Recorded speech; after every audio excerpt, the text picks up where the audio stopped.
Hi viewers, welcome to Suman TV. బేసిక్గా మనం inter చదివిన తర్వాత ఏ కోర్సెస్ చూస్ చేసుకుంటాం? ఇంటర్లో ఖచ్చితంగా ఎంపీసీ లేదా బైపీసీ. ఆఫ్టర్ ఇంటర్ తర్వాత మనం ఏం చూస్ చేసుకుంటాం? బీటెక్ లేదంటే మెడిసిన్, లేకపోతే ఇంకేదైనా some another courses, hotel management అలాంటివి ఏమైనా చేస్తూ ఉంటాం. బట్ ఆఫ్టర్ ఇంటర్ నుంచే ఇంటర్ చదువుతున్నప్పుడే ఐఏఎస్ కోర్సెస్ ఎవరైనా నేర్చుకునే వాళ్ళు ఎక్కడైనా చూసారా అండి? ఎక్కడ మనం చూడలేదు. నేనైతే మాత్రం ఫస్ట్ టైం శరత్ చంద్ర ఐఏఎస్ అకాడమీలో ఇంటర్ స్టూడెంట్స్కి కూడా ఈ ఐఏఎస్ ఫౌండేషన్ని క్రియేట్ చేసేసారు. అంటే నిజంగానే ఇంటర్మీడియట్ పిల్లలకు వచ్చేసేటప్పటికి 16 ఏజ్ ఉంటుంది. ఐఏఎస్ స్టూడెంట్ అంటే 21, ఆఫ్టర్ 21 ఏజ్ తర్వాత ఉంటుంది. మరి 16 ఇయర్స్ ఎక్కడ, 21 ఎక్కడ? వాళ్ళకి ఏమైనా ప్రెషర్ పెరుగుతుందేమో. ఇంటర్మీడియట్ నుండి ఈ ఫౌండేషన్ స్టార్ట్ చేస్తే పిల్లలు నిజంగానే ఐఏఎస్ అంత ఈజీగా కొట్టగలుగుతారా? నిజంగా అంత బాగుంటుందా అనేది చాలామందికి అవేర్నెస్ తక్కువ. బట్ ఈరోజు ఇదంతా మీకు తెలియాలన్నా, లేకపోతే ఇంటర్మీడియట్ నుంచే పిల్లలు ఐఏఎస్ ఫౌండేషన్ని క్రియేట్ చేసుకొని వాళ్ళ భవిష్యత్తుని ఇంకా బంగారం వేలో తీసుకెళ్లాలన్నా, మరి ఈ డీటెయిల్స్ అన్ని తెలుసుకోవడానికి ఈరోజు నాతో పాటు మరి ఐఏఎస్, ఐపీఎస్ ఇలాంటి ఎన్నో కోర్సెస్కి Sarath Chandra junior college and అలానే శరత్ చంద్ర గారి ఫౌండర్ అండ్ సిఇఓ నాతో పాటు ఉన్నారు. సో మరి సార్తో మాట్లాడి చాలా విషయాలు తెలుసుకుందాం. Hello sir. Hi madam. నమస్తే, ఎలా ఉన్నారు?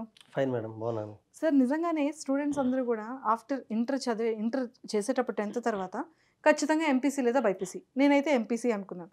కొంతమంది స్టూడెంట్ బైపీసీ అనుకుంటారు. ఆఫ్టర్ బీటెక్ తర్వాత మెడికలా, ఇంజనీరా అని అనుకుంటారు. కానీ ఇంటర్ నుండే ఈ ఐఏఎస్ ఫౌండేషన్ అనేది వెరీ డిఫికల్ట్. మళ్ళీ వాళ్ళ ఏజ్ ఏంటి, స్టూడెంట్స్ ప్రెషర్ పెరిగిపోతుందా అని ఇలాంటి థాట్స్ కూడా ఉంటుంది. బట్ నిజంగానే ఈ ఇంటర్మీడియట్ వాళ్ళకి ఈ ఐఏఎస్ ఫౌండేషన్ తీసుకోవడం అనేది ఎంతవరకు కరెక్ట్ అంటారు? అది నిజంగా ఇప్పుడు మీరు చేస్తున్నారా? మేడం, మన దగ్గర ఇంటర్ చదువుతున్న పిల్లలు కొంతమంది ఎంబీసీ తీసుకొని ఐఐటి కోచింగ్ తీసుకుంటుంటారు. Because we have Sarath Chandra IIT academy also. Sarath Chandra junior కాలేజ్లో ఇంటర్ చదువుతున్న పిల్లలు మల్టిపుల్ ఎగ్జామ్ ప్రిపేర్ అవుతూ ఉంటారు. ఫర్ ఎగ్జాంపుల్, కొంతమంది పిల్లలు క్లాట్ అనే ఎగ్జామ్ రాసి లాకి కూడా ట్రై చేస్తుంటారు. ఇంకొంతమంది ఐపీ మ్యాట్ అనే ఎగ్జామ్ రాసి బీబీఏ ప్లస్ ఎంబీఏ ఇన్ ఐఏఎమ్స్ చేస్తుంటారు. అలా ఇంకొంతమంది స్టూడెంట్స్ మాత్రం ఐఏఎస్ ఫౌండేషన్ తీసుకుంటూ ఉంటారు. So it depends upon their interest బట్టి. ఇందులో మనం చూడాల్సింది ఏంటంటే, ఇంటర్తో ఐఏఎస్ ఫౌండేషన్ అంటే ఇప్పటి నుంచే ఐఏఎస్ సిలబస్ అని చెప్పేస్తామని కాదు. ఇంటర్లో నిజానికి ఐఏఎస్ సిలబస్ ఎగ్జామ్ పేరు యూపీఎస్సీ సివిల్ సర్వీసెస్. అది రాస్తే ఐఏఎస్ ర్యాంక్స్ వస్తాయి, జాబ్స్ వస్తాయి. అయితే ఆ సివిల్స్ ఎగ్జామ్లోని సిలబస్ మనం చూస్తే అందులో 70% ఆఫ్ సిలబస్ స్కూల్ సిలబస్సే. అంటే 6th క్లాస్ నుంచి 12th క్లాస్ దాకా ఉన్న social studies, geography, history, economy, polity, environment, science and technology 6th to 12th class level మాత్రమే సిలబస్. మనం అనుకున్నట్టుగా యూపీఎస్సీ సివిల్స్ ఎగ్జామ్లో సిలబస్ అంతా కూడా పోస్ట్ గ్రాడ్యుయేషన్ పిహెచ్డీ సిలబస్ కాదు. సో ఇంటర్మీడియట్ చదువుతున్న పిల్లలు ఐఏఎస్ ఫౌండేషన్ అంటే మనం ఏం చేస్తామంటే వాళ్ళకి 6th to 12th క్లాస్ ఉన్న ఈ సోషల్లో బాగా స్ట్రెంథన్ చేస్తాం. దానితోపాటు కరెంట్ అఫైర్స్. నా ఉద్దేశంలో స్టూడెంట్స్ బయట ఏం జరుగుతుందో తెలుసుకోవాలి. చాలా వరకు స్టూడెంట్స్ ఈ మధ్యకాలంలో డిగ్రీ అయిపోయేదాకా కూడా న్యూస్ ఫాలో అవ్వరు. అసలు గవర్నమెంట్ ఆఫ్ ఇండియా ఏం చేస్తుంది, కొత్త లాస్, యాక్ట్స్ ఏం పాస్ అయ్యాయి, ఓన్లీ స్పోర్ట్స్ మూవీసే కాకుండా అసలు బ్యాంకింగ్ సెక్టర్ ఎలా పనిచేస్తుంది, ఫార్మర్స్ ప్రాబ్లమ్స్ ఏంటి, అగ్రికల్చర్ ఎలా ఉంది, ఇండస్ట్రీస్ ప్రాబ్లమ్స్ ఏంటి, హెల్త్ కేర్ ఎలా ఉంది, ఇటువంటి తెలుసుకోవాల్సిన అవసరం ఉంది అన్న ఉద్దేశం. ప్లస్ ప్రజెంట్ జనరేషన్ పిల్లలు కూడా దే ఆర్ ఫాస్ట్. అంత ముందు కన్నా ఇప్పుడు చాలా స్మార్ట్గా ఉన్నారు. కాబట్టి ఇంటర్మీడియట్ పిల్లలకి ఆ కరెంట్ అఫైర్స్ని ట్రైన్ చేస్తూ ఉంటాము, షార్ట్లతో పాటు కరెంట్ అఫైర్స్. అలాగే ఐఏఎస్ ఎగ్జామ్ క్లియర్ చేయాలంటే కొన్ని స్కిల్స్ కావాలి. బేసికల్గా మంచి రీడింగ్ స్కిల్స్ కావాలి, రైటింగ్ స్కిల్స్ కావాలి, కమ్యూనికేషన్ స్కిల్స్ కావాలి. ఫర్ ఎగ్జాంపుల్, రీడింగ్ స్కిల్స్ వచ్చేసరికి అవుతుందంటే, నేను అబ్జర్వ్ చేసింది ఏపీ, తెలంగాణ స్టేట్స్లో చాలా స్కూల్స్ పిల్లలకి వాళ్ళ టెక్స్ట్ బుక్స్ చదవరు. వాళ్ళు ఓన్లీ క్లాస్ నోట్స్ చదువుతారు, గైడ్స్ చదువుతుంటారు. సో రీడింగ్ స్కిల్స్ సరిగ్గా ఉండవు. కాబట్టి ఈ ఐఏఎస్ ఫౌండేషన్ కోర్సులో we develop those reading skills. News papers చదివిస్తూ ఉంటాం స్టూడెంట్స్తో, మ్యాగజైన్స్ చదివిస్తూ ఉంటాం, డిఫరెంట్ బుక్స్ చదివిస్తూ ఉంటాం. అవన్నీ బట్టి పట్టమని కాదు, just to make them read wide variety of information. దానివల్ల రీడింగ్ స్కిల్స్ బాగా పెరుగుతాయి. First point. Second, writing skills. 10th class దాకా కూడా పిల్లలు బుక్లో ఉంది బట్టి పట్టి రాయడమే జరుగుతుంది. అటువంటి వాళ్ళకే 10th క్లాస్లో మార్క్స్ ఎక్కువ వస్తున్నాయి కూడా, which is useless for UPSC exam, IAS ఎగ్జామ్కి. అందుకనే రైటింగ్ స్కిల్స్ అంటే ఏంటంటే, ఒక క్వశ్చన్ ఇచ్చినప్పుడు ఆ క్వశ్చన్ మీద వాళ్ళకున్న నాలెడ్జ్తో పాటు బయట ఎగ్జాంపుల్ తీసుకురాగలగాలి, ఓన్ లాంగ్వేజ్లో రాయగలగాలి, ఫాస్ట్గా రాయగలగాలి, మంచి ఇంగ్లీష్ రాయగలగాలి. ఇది ఒక స్కిల్, రైటింగ్ స్కిల్. ఇది ఓవర్ నైట్లో డెవలప్ అయ్యేది కాదు. కాబట్టి ఇంటర్మీడియట్లో through we make them write many essays అనమాట. ఇది అసలు బర్డన్గా ఉండదు, ఇంకా ఎంజాయబుల్గా ఉంటుంది. Because the read different books అవ్వచ్చు, ద రైట్ ఆన్సర్స్ అవ్వచ్చు. అలాగే communication skills are very important to crack IAS exam ఇంటర్వ్యూలో. కాబట్టి వాళ్ళకి డిబేట్స్ అని, ఎలక్యూషన్స్ అని, మాక్ పార్లమెంట్స్ అని, గ్రూప్ డిస్కషన్స్ కండక్ట్ చేస్తూ ఉంటాం. డిస్కషన్స్ దీనివల్ల దే డెవలప్ కమ్యూనికేషన్ స్కిల్స్. ఈ రకంగా reading skills, writing skills, communication, ఇంకా చెప్పాలంటే పిల్లల్లో స్ట్రెస్ ఉండదు. ఎందుకంటే మన కాలేజ్ పిల్లలు, ఇంటర్ పిల్లల్లో we make them play sports, we make them do yoga, go out for competitions. ఎందుకంటే physical fitness also very important. And we have separate campus for boys and girls. మనకి with good infrastructure, good hostels, good ఫుడ్తో పాటు we have good play ground also. So students will be happy, they won't feel any stress. అయితే ఇంకొకటి, IAS foundation తీసుకోవడం వల్ల ఏమవుద్దంటే వాళ్ళు IAS రాసేది మీరు 20 వయసుకి రాస్తారు. కానీ ఇది తీసుకోవడం వలన గ్రాడ్యుయేషన్ కూడా they can go in to top college if they want. అలాగా అడ్వాంటేజ్ ఉంది. సో అంటే ఈ కోర్సెస్ వల్ల మంచి ప్రాఫిట్ ఉందంటారు. ఎస్, ఖచ్చితంగా. వాళ్ళు నేర్చుకోవడం వల్ల స్టూడెంట్స్ అనేది. సార్ నిజంగానే స్ట్రెస్ ఫీల్ అవ్వరంటారా? ఇందా చెప్పిన విధంగానే స్ట్రెస్ ఎప్పుడు వస్తుందంటే ఇంటర్ పిల్లలకి వాళ్ళ లెవెల్ ఆఫ్ థింకింగ్, వాళ్ళ మెచ్యూరిటీ కన్నా పైన సిలబస్ చెప్పడం తప్పు. అలా చెప్పకూడదు. ఫర్ ఎగ్జాంపుల్ యూపీఎస్సీ సిలబస్లో కూడా కొన్ని టాపిక్స్ ఉంటాయి, అవి ఓన్లీ గ్రాడ్యుయేషన్ అయిన తర్వాత మాత్రమే అర్థం చేసుకునేగల టాపిక్స్. అటువంటి చెప్పకూడదు. అందుకని దీనికి ఐఏఎస్ ఫౌండేషన్ అంటాం మేము.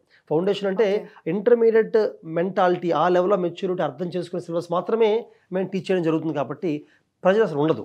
ఇంకా చెప్పాలంటే it is more enjoyable than IIT coaching and NEET coaching. ఇంకా ఐఐటి నీట్ కోచింగ్లోనే ప్రజలు ఎక్కువ ఫీల్ అవుతారు, కానీ ఐఏఎస్ ఫౌండేషన్లో they will be developing lot of reading, writing, communication skills.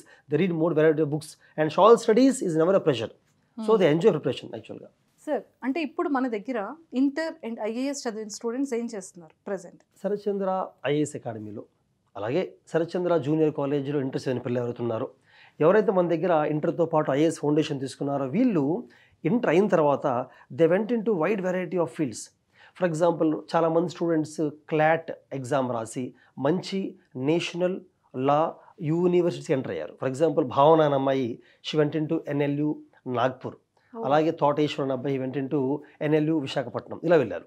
ఇంకొంతమంది స్టూడెంట్స్ ఏంటంటే CUET అనే ఎగ్జామ్ రాసి they went in to top colleges. For example Misbah అనే మన స్టూడెంట్ లేడీ శ్రీరామ్ కాలేజ్కి వెళ్ళింది గ్రాడ్యుయేషన్కి, అది ఇండియాలోనే టాప్ కాలేజ్ ఫర్ కామర్స్. అలాగే విశాల్ కిరణ్ అనే అబ్బాయి he went in to Saint Stephens, ఇండియాలోని ఎకనామిక్స్కి టాప్ BA బ్యాచెస్ ప్రోగ్రామ్ అక్కడ ఉంటుంది. అలాగే వేదవర్షిత అనే అమ్మాయి she went in to Indraprastha. అలా CUET క్లాట్ అనే కాకుండా IPM కూడా రాశారు కొంతమంది. IPM రాసి ఫర్ ఎగ్జాంపుల్ శ్రీవల్లి అనే అమ్మాయి IIM రోహ్తక్కి వెళ్ళింది BBA/MBAకి. అలా ఇంకొంతమంది స్టూడెంట్స్ IITస్కి వెళ్ళారు. IITస్లో ఓన్లీ బీటెక్ ఇంజనీరింగే కాదు, we have got arts also. Himanshu అని మన స్టూడెంట్, దీపిక అని మన స్టూడెంట్ IIT మద్రాస్లో HSC ఎగ్జామ్ రాసి they went in to arts courses. ఇలాగా మీరు చూస్తే శరత్చంద్ర జూనియర్ కాలేజ్ అవ్వచ్చు, ఐఏఎస్ అకాడమీ అవ్వచ్చు, ఇంటర్తో పాటు ఐఏఎస్ ఫౌండేషన్ చేసిన వాళ్ళు డిఫరెంట్ ఫీల్డ్స్లోకి వెళ్ళగలిగారు. కానీ ఇంకొంతమంది స్టూడెంట్స్ మన దగ్గరే డిగ్రీ ప్లస్ ఐఏఎస్ కంటిన్యూ చేస్తున్నారు. అండ్ నా దగ్గర ఇప్పుడు డిగ్రీ ప్లస్ ఐఏఎస్ కంటిన్యూ చేసే స్టూడెంట్స్లో ఈ సంవత్సరం డెఫినెట్గా I'm expecting more than 20 ranks ఖచ్చితంగా వస్తాయనుకుంటున్నాను. మంచి మంచి స్టూడెంట్స్ ఉన్నారు, ఖచ్చితంగా ర్యాంక్ ప్రొడ్యూస్ చేయగలుగుతున్నాం. So it's a very good course. Sir మన Sarathchandra junior college students IAS కాకుండా ఇంకేమైనా కోర్సెస్ కూడా ఎగ్జామ్స్ రాస్తారా, మీరు రాయిస్తున్నారా, ఇంకేమైనా నేర్పిస్తున్నారా? రాయిస్తున్నాం మేడం. శరత్చంద్ర జూనియర్ కాలేజ్లో ఇంట్రెస్ట్ జాయిన్ అయిన పిల్లలు ఇంటర్మీడియట్తో పాటు వాళ్ళ ఇంట్రెస్ట్ బట్టి దే ట్రై డిఫరెంట్ కోర్సెస్. ఇందా చెప్పింది కొంతమందికి మనకి శరత్చంద్ర IIT అకాడమీలో ఉంది, కొంత MPC తీసుకొని they train for IIT exams. IIT exam అంటే JEE mains and advance exams. IIT వస్తుంది, NIT వస్తుంటుంది, BITSAT రాస్తారు, MSET రాస్తుంటారు, అదొక ఫీల్డ్, అదొక డిఫరెంట్ ఫీల్డ్. కొంతమంది ఓన్లీ క్లాట్ ఎగ్జామ్ ప్రిపేర్ అవుతారు మన దగ్గర, separate batch clot exam. Boys campus, girls సపరేట్గా ఉంటాయి, హాస్టల్స్ ఉంటాయి సపరేట్గా కూడా. So clot exam separate batch ఉంటుంది. IPM ప్రిపేర్ అవుతారు కొంతమంది. ఇంకొంతమంది NDA ఎగ్జామ్ అని defence services, top defence services prepare అవుతుంటారు. కొంతమంది IPM చదువుతుంటారు, ఇంకొంతమంది they go for IAS foundation. అలాగా మన కాలేజీలో only MPC BPCA engineering medicine కాకుండా మల్టిపుల్ కోర్సెస్ ఉన్నాయి. డిఫరెంట్ క్యాంపసెస్లో బాయ్స్ అండ్ గర్ల్స్కి డిఫరెంట్ కోర్సెస్ ఉన్నాయి. అందులో IAS ఫౌండేషన్ అనేది ఒక కోర్స్ మాత్రమే.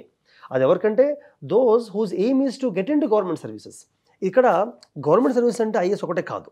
ఈ IAS ఫౌండేషన్ తీసుకున్న వాళ్ళకి మేము ఎలా ట్రైన్ చేస్తామంటే వాళ్ళని ఓన్లీ సివిల్ సర్వీస్ ఎగ్జామ్ అనే కాకుండా we train them in arithmetic, reasoning, English కూడా చెప్తాము.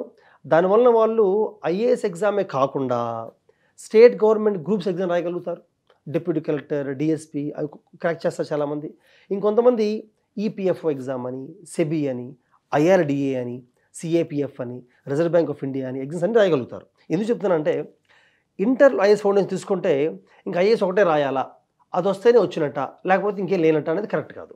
ఐఏఎస్ ఫౌండేషన్ తీసుకుంటే బాగా చదివితే కష్టపడితే ఐఏఎస్ వస్తుంది, ఐఏఎస్ ఐపీఎస్ ఐఎస్ వస్తాయి. లేదా మిస్ అయినా కూడా భయపడాల్సిన అవసరం లేదు. మల్టిపుల్ గవర్నమెంట్ ఎగ్జామ్స్ ఉన్నాయి, ఆల్మోస్ట్ 6 lakh పోస్ట్ ఉంటాయి ఎవ్రీ ఇయర్ గవర్నమెంట్ ఎగ్జామ్స్లో. ఇవన్నీ రాయగలుగుతారు. సో ఎవరైతే 10th అయిన తర్వాత నేను I want to get in to government services అంటే ప్రిఫరబుల్లీ ఐఏఎస్ ఐపీఎస్ ఐఆర్ఎస్ఏ ప్రిఫరబుల్లీ, లేదు అది కాకపోయినా కూడా I want to do a government job నాకు ఇష్టం, ఐ వాంట్ టు అనుకున్న వాళ్ళు ఇది తీసుకోవడం వలన ఐఏఎస్ ఐపీఎస్ క్రాక్ చేయగలరు. మిస్ అయితే చాలా ఎగ్జామ్స్ రాస్తారు, ఖచ్చితంగా ఏదో ఒక గవర్నమెంట్ సర్వీస్ వెళ్తారు వాళ్ళు. లేదా ఇంటర్ అయిన తర్వాత డిగ్రీ మంది కంటిన్యూ చేయకపోయినా బయట టాప్ డిగ్రీ ఇందా చెప్పే విధంగా సెయింట్ స్టీఫెన్స్, లేడీ శ్రీరాము, ఐఐటీలు హెచ్ఎస్సి, ఐఐటి మెడ్రాస్ అవ్వచ్చు, హెచ్ఎస్సి రాసి, లేకపోతే ఎన్ఎల్యూస్కి ఇలా వెళ్ళగలుగుతారు, ఐఏఎమ్స్కి ఫర్ బీబీఏ వెళ్ళగలుగుతారు. So wide variety options available. So ఆ మైండ్ సెట్ ఏంటంటే ఐఏఎస్ ఫౌండేషన్ అంటే ఇంటర్మీడియట్లో ఇప్పుడు నుంచి ఐఏఎస్ తయారు చేస్తున్నారు, చిన్నపిల్లలకి ఐఏఎస్ కోచింగ్ ఇచ్చేస్తున్నారు అనేది కంప్లీట్ రాంగ్ మైండ్ సెట్. అది దట్స్ నాట్ ద థింగ్. అందుకని ఎగ్జామ్స్ చెప్పాను మన స్టూడెంట్స్ ఎక్కడికి వెళ్ళి ఏం చేశారనేది కూడా. సీరియస్లీ అంటే నిజంగానే ఈ టైం నుంచే పిల్లలకి చూడండి, మనం చిన్నప్పుడు కిడ్స్గా ఉండేటప్పుడే వాళ్ళకి ఎడ్యుకేషన్తో పాటు ఇలాంటి అనదర్ కల్చర్ యాక్టివిటీస్లో కూడా పెడితే వాళ్ళకి మంచి టాలెంట్ ఉంటుంది అంటారు. నిజంగా ఒక స్టేజ్కి వచ్చేటప్పటికి ఆఫ్టర్ 10th తర్వాత ఇంటర్ తర్వాత ఇలాంటి కోర్సెస్ అనేది స్ట్రాంగ్గా చేస్తే నిజంగా ఈ 2020 ఆఫ్టర్ బోర్న్ స్టూడెంట్స్ అంతా కూడా ఈ 2000 బోర్న్ అంతా కూడా చాలా టూ మచ్ ఇంటెలిజెన్స్. అలాంటి వాళ్ళు కనుక ఇలాంటి గవర్నమెంట్ సర్వీసెస్కి వెళ్ళాలి అంటే ప్లస్ ఇంటర్ నుంచే ఖచ్చితంగా ఇలాంటి ఐఏఎస్ ఫౌండేషన్ ఉంటే నిజంగా చాలా చాలా మంచి ఫ్యూచర్ ఉంటుంది. కానీ ప్రాపర్గా ఆలోచించారు, మంచి ఎడ్యుకేషన్ని, ఇంత మంచి కోర్సెస్ని ఆఫ్టర్ 10th ఇంటర్ నుండి మీరు ఇంట్రడ్యూస్ చేసినందుకు హార్ట్ఫుల్గా thank you so much sir. Thank you. So మరి చూసారు కదా, నిజంగానే ఆఫ్టర్ ఇంటర్ తర్వాత ఇలాంటి ఐఏఎస్ కోర్స్ ఫౌండేషన్ కనుక ఇలాంటి అప్పుడే స్ట్రాంగ్గా వెళ్ళగలిగితే ప్రతి ఒక్క స్టూడెంట్ 21 ఏజ్కే ఐఏఎస్ ఐపీఎస్ ఇలాంటి కోర్సెస్ త్రూ మంచి పొజిషన్స్కి వెళ్తారు. సో ప్రతి ఒక్క స్టూడెంట్కి నేనైతే 100% హానెస్ట్గా సజెస్ట్ చేస్తున్నాను, శరత్ చంద్ర ఐఏఎస్ ఐపీఎస్ అకాడమీకి ఖచ్చితంగా వెళ్ళండి. ఆఫ్టర్ 10th తర్వాత జూనియర్ కాలేజ్ కూడా శరత్ చంద్ర జూనియర్ కాలేజ్లో జాయిన్ అవ్వండి. బికాజ్ ఐఏఎస్ ఐపీఎస్ చేయాలన్న ప్రతి ఒక్క స్టూడెంట్కి కూడా ఇంటర్ నుండే ఫౌండేషన్ స్ట్రాంగ్గా పడుతుంది కాబట్టి.